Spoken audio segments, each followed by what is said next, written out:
বাচ্চারা মাছ খেতে চায় না, তাহলে এইভাবে একটা কম কাঁটাওয়ালা মাছ নিয়ে বানিয়ে দিন, দেখবেন খুব খুশি মনে খেয়ে নেবে। চলুন দেখে নিই রেসিপিটা। প্রথমে আমি মাছগুলো নিয়ে নিচ্ছি সিদ্ধ করার জন্য। একটু লবণ আর কয়েক টুকরো লেবু দিয়ে আমি মাছটাকে সিদ্ধ করে নিব। এক্ষেত্রে আপনারা চেষ্টা করবেন সবসময় কাঁটা কমওয়ালা মাছ বা কাঁটা নাই এরকম মাছ নিতে। তো আমি এখানে নিয়েছি পাঙ্গাস মাছ।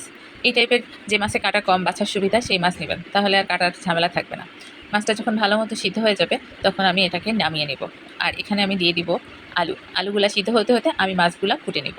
মাছটা একটু ঠান্ডা হলেই এক এক করে মাছগুলো থেকে কাঁটা ছড়িয়ে নেব, ঠিক এভাবে, যাতে একটা কাঁটাও না থাকে। কাঁটাটা একটু সাবধানতার সাথে ভালো মতো বেছে নেবেন, কারণ বাচ্চারা বা যে কেউ খাইতে গেলে মুখের ভিতরে কাঁটা লাগলে কিন্তু তখন আর খেতে ভালো লাগবে না। তো সেক্ষেত্রে আমরা কাঁটা কমলা মাছটাই নিব। এই যে মাছগুলো কাঁটা ছড়িয়ে নিয়েছি খুব ভালো মতো। এদিকে আলুটাও সিদ্ধ হয়ে গেছে, আলুটা ম্যাশ করে নিচ্ছি। আর এখানে দিয়ে দিচ্ছি চুলার উপর ফ্রাই প্যানে একটু তেল, আর তার মধ্যে দিচ্ছি পেঁয়াজ কুচি আর কাঁচামরিচ।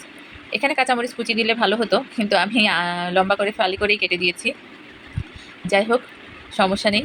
তো এটা এখন একটু ভাজা ভাজা করে নিব, একেবারে বেরেস্তা করবো না, জাস্ট বেরেস্তার কাছাকাছি ভাজা করে নিব। এবার এটাকে নামিয়ে চলে যাব মাখানোর কাজে। এখন আর চুলার কাজ নেই। আবার এই যে আমার আলুগুলা ম্যাশ করে নেওয়া। এবার প্রথমে বাটিটাতে আলুগুলা দিয়ে দিব, তারপর দিয়ে দিব কাটা ছাড়া মাছগুলা, যেগুলো এতক্ষণ বেছে রেখেছি, দিয়ে দিলাম। এবার দিয়ে দিব মশলাপাতি। প্রথমে দিচ্ছি লবণ, লবণ তো লাগবেই। এবার দিচ্ছি একটু গোলমরিচের গুঁড়া। এরপর দিব একটু ভাজা জিরা গুঁড়া, 1 চা চামচ, খুব বেশি না। এখন দিচ্ছি একটু শুকনো মরিচের গুঁড়া, একটু ঝাল ঝাল হলে খেতে ভালো লাগে। এবার দিচ্ছি একটু সামান্য হলুদ, এটা দিলেও চলে না দিলেও চলে, দিলে একটু কালারটা একটু জলিশ হয়, দেখতে ভালো লাগে, তাই আমি একটু দিলাম, খুবই সামান্য, আধা চা চামচ এরকম। এবার দিচ্ছি একটা ডিম। এবার একটু ভালো মতো মেখে নিব, আরও একটু মশলা দিব।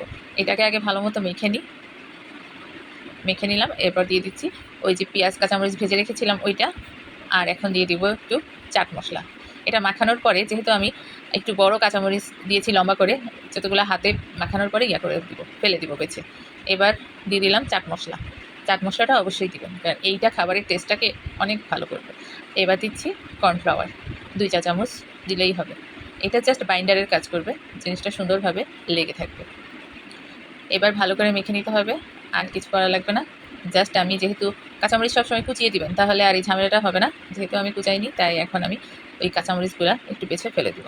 এই তো, কারণ ঝাল যাওয়া চলে গেছে, এখন আর দরকার নেই। এবার আমি হাতে করে সুন্দর করে গোল গোল শেপ দিব। আপনারা আপনাদের পছন্দ মতো শেপ দিতে পারেন, সেটাতে কোনো সমস্যা নেই। আমার গোল শেপটাই দেখতে ভালো লাগে আর করতেও সুবিধা, তাই আমি গোল গোল শেপে করে নিচ্ছি। এটা একদম নিজেদের পছন্দ অনুযায়ী করবেন। এই তো, আমার এখানে কিন্তু বেশ অনেকগুলো হয়েছে। তো আমি এই প্লেটেরগুলো এখন ভাজি করব, আর এগুলো আমি ফ্রিজে রেখে দিব, ডিপ ফ্রিজে রেখে দিব। অন্য কোনো সময় বের করে ভেজে দিব। কড়াইয়ে তেল দিয়ে দিলাম। খুব বেশি তেল দেওয়া লাগবে না, অল্প তেলেই এটা ভাজা হয়ে যাবে। এই যে এক পিঠ লালচে হয়ে আসলে আরেকটা পিঠ উল্টে ভেজে নিতে হবে। এই তো, সব যেগুলো আমি ভাজবো সেগুলো দিয়ে দিচ্ছি। এই দেখেন এক পাশ লাল হয়ে গেছে, এখন উল্টে দিব। ওই পাশটা লাল হলেই নামিয়ে নেব। খুব বেশি সময় লাগে না ভাজতে, আর খুব বেশি তেলও লাগে না, একদম চুপচুপে ডুবা তেলে ভাজার কোনোই দরকার নেই। এই তো হয়ে গেছে, এখন নামিয়ে নিব। নামিয়ে পরিবেশন করব। আমার বাচ্চা তো খুবই পছন্দ করেছে। ও তো বেশি কাঁটাওয়ালা মাছ খেতে চায় না, তো মাছই খেতে চায় না, তারপরেও আমি এভাবে করে দিই, ও খুব পছন্দ করে খেয়ে নেয়। বড় ছোট সবারই এটা খুব পছন্দ হবে। আপনারাও করবেন। আল্লাহ হাফেজ।